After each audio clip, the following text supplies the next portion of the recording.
नमस्कार दोस्तों। सपा प्रमुख अखिलेश यादव ने चुनावी हलफनामे में बताया है कि उन्होंने अपनी पत्नी डिंपल यादव को कर्ज में 54 लाख रुपए दिए हैं।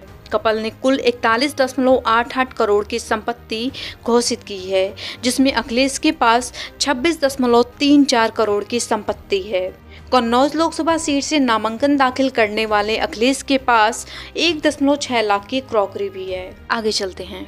दिल्ली शराब नीति मामले में गिरफ्तार मुख्यमंत्री अरविंद केजरीवाल ने सुप्रीम कोर्ट में जवाब दाखिल कर कहा है कि मामले में ईडी के चारों गवाहों का संबंध बीजेपी से है। उन्होंने आगे कहा कि ईडी के गवाहों में बीजेपी समर्थित लोकसभा उम्मीदवार मंगुता एस रेड्डी और बीजेपी को 60 करोड़ देने वाले शरत रेड्डी शामिल हैं। आगे चलते हैं। राहुल गांधी को निचले स्तर का नागरिक बताए जाने के बाद केरल के विधायक पीबी अनवर के खिलाफ केस हुआ दर्ज। अनवर ने राहुल गांधी के डीएनए की जांच कराने संबंधी टिप्पणी भी की थी। अनवर ने 22 अप्रैल को चुनावी जनसभा की थी। आगे चलते हैं। बीजेपी ने मुंबई उत्तर मध्य 26/11 हमले केस में वकील रहे निकम को लोकसभा उम्मीदवार बनाया है।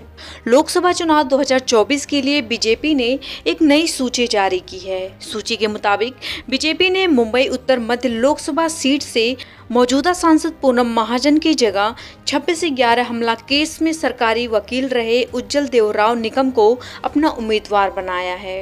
हालांकि निकम ने हमले के आरोपी आतंकी अजमल कसाब के खिलाफ मुकदमा लड़ा था। आगे चलते हैं। मुरादाबाद यूपी में शुक्रवार को एक रैली में सीएम योगी आदित्यनाथ ने एक दावा किया है कि कांग्रेस पार्टी अल्पसंख्यकों को गौ मांस खाने का अधिकार देना चाहती है। हालांकि उन्होंने आगे कहा, ये बेशर्म लोग हमारी गाय को काटने के लिए कसाईयों के हाथों में देंगे, जबकि हमारा शास्त्र गाय को माता कहता है। क्या हिंदुस्तान कभी इसे स्वीकार करेगा? आगे चलते हैं। यूपी में बसपा नेता आकाश आनंद की रैली में लोगों की भीड़ जुटाए जाने के कारण कथित तौर पर पैसे बांटे गए हैं। इसका एक वीडियो सामने आया है जिसमें एक शख्स नोट गिनता दिखाई दे रहा है।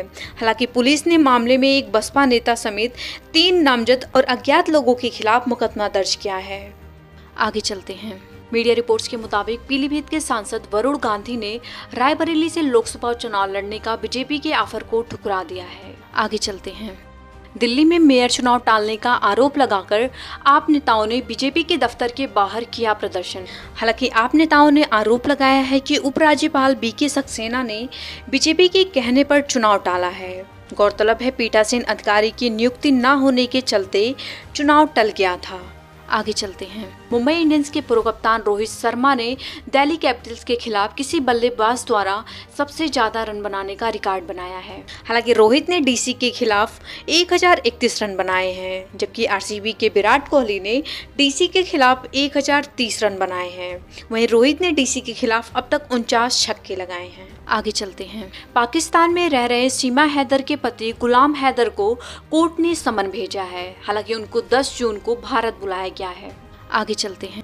कांग्रेस नेता प्रियंका गांधी ने शनिवार को गुजरात के एक रैली में कहा है कि अगर बीजेपी सत्ता में आई तो संविधान बदल देगी और लोगों को उनके अधिकारों से वंचित कर देगी। उन्होंने आगे कहा, प्रधानमंत्री नरेंद्र मोदी इससे इनकार कर रहे हैं, यह उनकी रणनीति है। शुरुआत में वह हमेशा इनकार करेंगे, लेकिन सत्ता में आने पर इसे लागू करेंगे। आगे चलते हैं। फिल्म रामायण के सेट से अभिनेता रणबीर कपूर और अभिनेत्री साई पल्लवी की तस्वीरें सोशल मीडिया पर लीक हो गई हैं। हालांकि इस फिल्म में रणबीर भगवान राम जबकि साई माता सीता की भूमिका निभा रही हैं।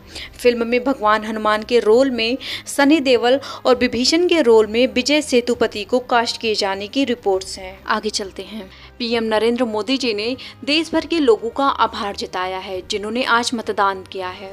हालांकि उन्होंने आगे कहा कि दूसरा चरण बहुत ही अच्छा रहा।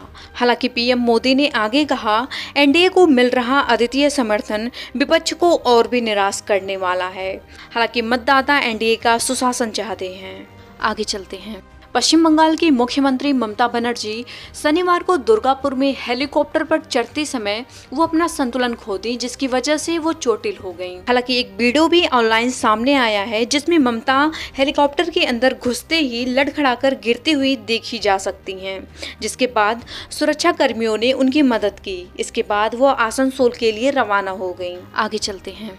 एमसीडी स्कूलों में किताब आपूर्ति न होने पर हाईकोर्ट ने कहा है कि केजरीवाल ने निजी हितों को सबसे ऊपर रखा है। दिल्ली हाईकोर्ट ने राष्ट्रीय राजधानी में परियोजनाएं रुकने और एमसीडी स्कूलों में किताबों और बच्चों की यूनिफॉर्म की आपूर्ति न होने पर शुक्रवार को कहा है कि दिल्ली सरकार को केवल सत्ता में दिलचस्पी है।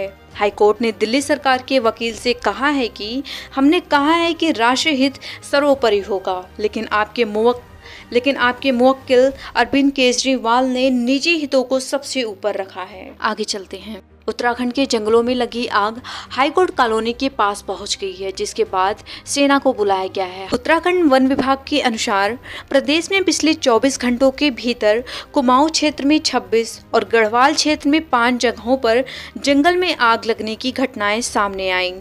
वहीं आग की लपटें शुक्रवार को नैनीताल हाईकोर्ट कॉलोनी के पास तक पहुंच गई हैं। वहीं आग बुझाने में वन विभाग के कर्मियों और सेना की मदद ली जा रही है। आगे चलते हैं। पाकिस्तान के पंजाब सरकार ने लाहौर के चौक का नाम भगत सिंह के नाम पर रखने के लिए एचसी से समय मांग रही है। इससे पहले कोर्ट ने नाम बदलने के संबंध में उसके आदेश का पालन नहीं करने पर पंजाब सरकार और जिला प्रशासन को नोटिस भेजा था।